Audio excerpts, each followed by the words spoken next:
Hello people, the TF32's is back, and it's time for the final game. And this is going to be the biggest hurdle to review, because I'm gonna get by at least one world. This is Street Fighter 2010, the final fight on the NES.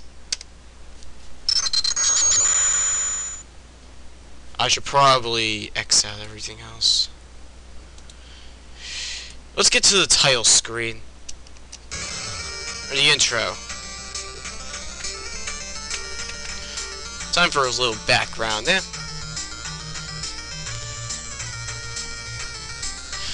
Yeah, I like all the stars in the background. Ken had no interest in the frontier, and his partner Troy was killed. Someone broke into their lab, stole their invention, and left Troy as a pile of jelly on the floor. It's been 25 years since Ken was king of the Street Fighter circuit. That's nothing some good bionics can't fix.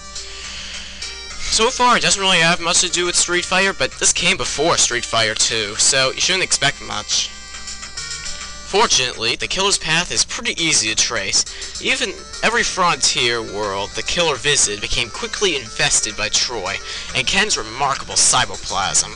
In small doses, it can give people the extra strength they need to remain alive. In large doses, it comes alive and takes over the body and mind of its host, turning them into violent, mindless supermen, or, in some cases, super aliens. Only the skills of a Street Fighter... Hold on a second, I'll be back. Only the skills of a Street Fighter can pass the gauntlet and destroy the evil fiend responsible, and Ken will avenge his friend's death if it is the last thing he does. MX5, we have added a personal teleporter to your bionics. It requires a great deal of energy, so you will have to move in small jumps. Destroy targets in each area and collect their energy.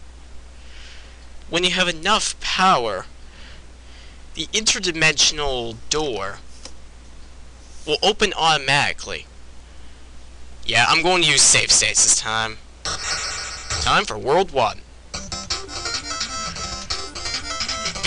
In Japan, he's known as Kevin Stryker, but here, I guess I wanted to reference him to the original Street Fighter. So here we have to defeat a target.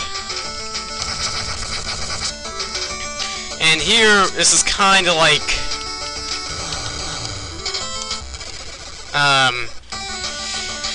Fire Kirby. I will try and do a walkthrough of this game whenever I have the time, but this game is pretty hard. There are cheat codes that I would definitely consider doing. Ones that would make me take less damage or whatnot. Because, man, is this a hard game. The main idea is that you have to defeat this... need to defeat the main target. And your health does not get refilled between stages. So, yeah, there is that. You need to destroy that scorpion. That is the target of the stage. That's why all the enemies are known as target. Before we defeat him, we got to power up. And make sure we do not get hit. Because anything can kill us in just 5 hits. And well, that is excruciatingly bad. It's been a while since I played this game. I actually have beaten it.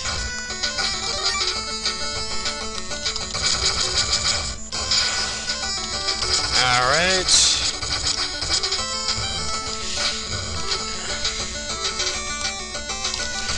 These controls, they're pretty complicated to get used to.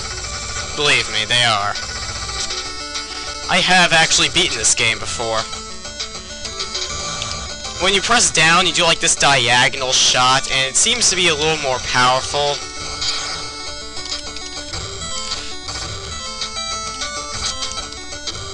Hold on a second. Sorry about that. I'm getting like all kinds of interruptions. We gotta power up. We gotta get all our power-ups necessary. Every power-up increases the rank of your pellet. And oh my god. I wish I had a bigger life bar, because those big orbs, much like Mega Man, and this is a Capcom game, by the way, they represent life energy. We gotta get right under him. When he has his stinger up, he's invincible. He cannot be harmed. And me, I just really wanted to kill this guy, because, well, nothing much else I have to say about this. But he's dead. We'll be able to power up a little more later on. And there's our failure, and you have to get it within 10 seconds. And now we have our next target, this monkey aperoid thing. Except this is not Mega Man X7. No turbo shots will work out here.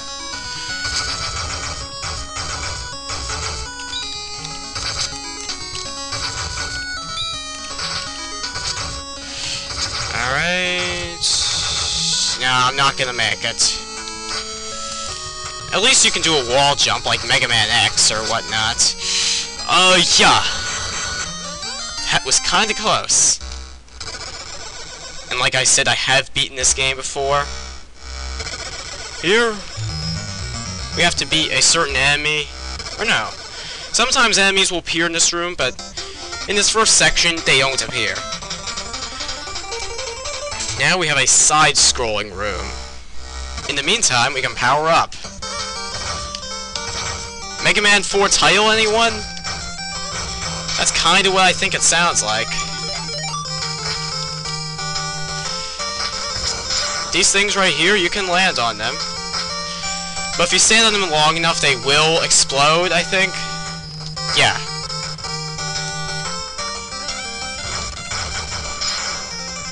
Hey, life energy, I was looking for that. Also, one thing that's really cheap, you can only shoot once in midair.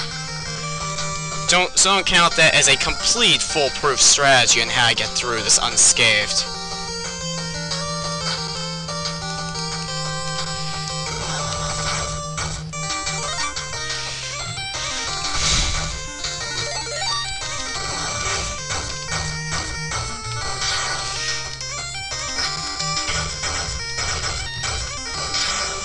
Now we gotta get through this quickly. Gotta power up again. Let's not get hit. And this game, a hard game like this, I'd pretty much be required to use save states because, man, this is a hard game.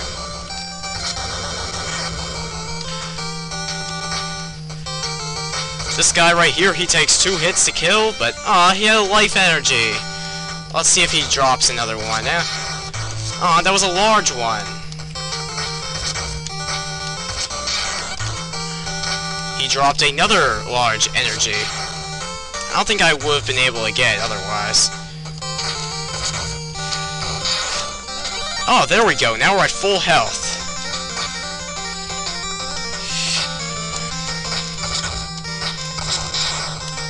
Oh, come on. Oh, come on.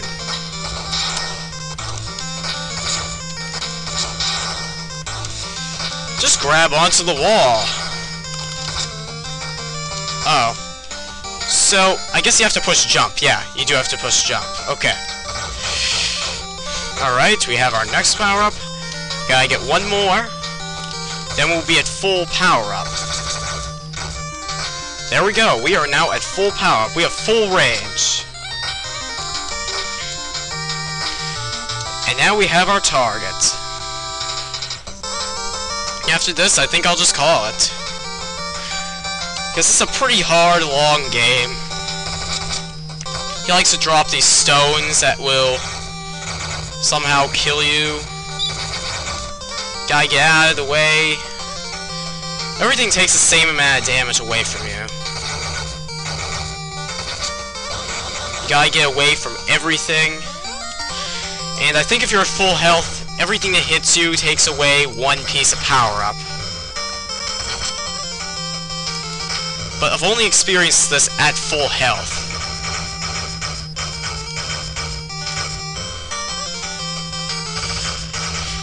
Stand down here, shoot down.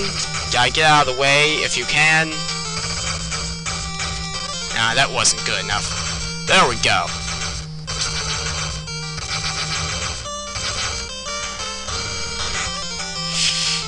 It's so weird because I end up shooting him down right when he's ready to throw something at me, and then he succeeds at it. There we go. Save. And I think this is where I will call it. Well, maybe just one more.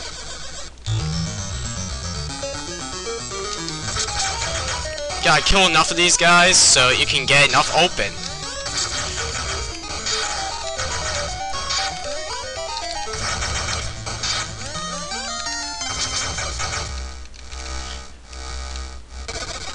Alright, so I think this is where I will call it. So, this game, it's pretty hard, but I guess I'd say it's a game that could be pretty fun if you could get used to it. Definitely one of the harder games in the NES library by far, and I use the most save states here, so that should tell you how hard it is. That's not to say Raid 2020 wasn't hard, but like I said, I have beaten this game before, and it was a lot of fun to play. It was hard, sure, but it was still a lot of fun. Raid 2020, that game was not fun. It was difficult, but in a very bad way. The controls were very limited, much like Action 52. The graphics were terrible, the sound was terrible. I'm so glad I didn't have to load that into my headphones. This one, it's underrated, it's really good. Try it out, I recommend it. You just gotta be at the top of your game to be able to beat it. And there are no passwords. You do have unlimited continues though, so there is that. But it's worth trying. So with that, we have concluded our reviews of NES games. I'm still going to have TF32 extras for NES games. I'm going to try and do a walkthrough of Tiny Toons Adventures as well as this. This will be a little bit of a hurdle to get through though. I'm going to try and do one world per video. We'll see how that goes, depending on the length of each world. But it's something to try in the future. So overall, fun game, recommend it. AVGN reviewed this game and he didn't like it because it has nothing to do with Street Fighter, but this one, it came before all the other ones, so this is an exception. So with that, we're done. I hope you enjoyed this, and this is TF32 signing out, and have a great night.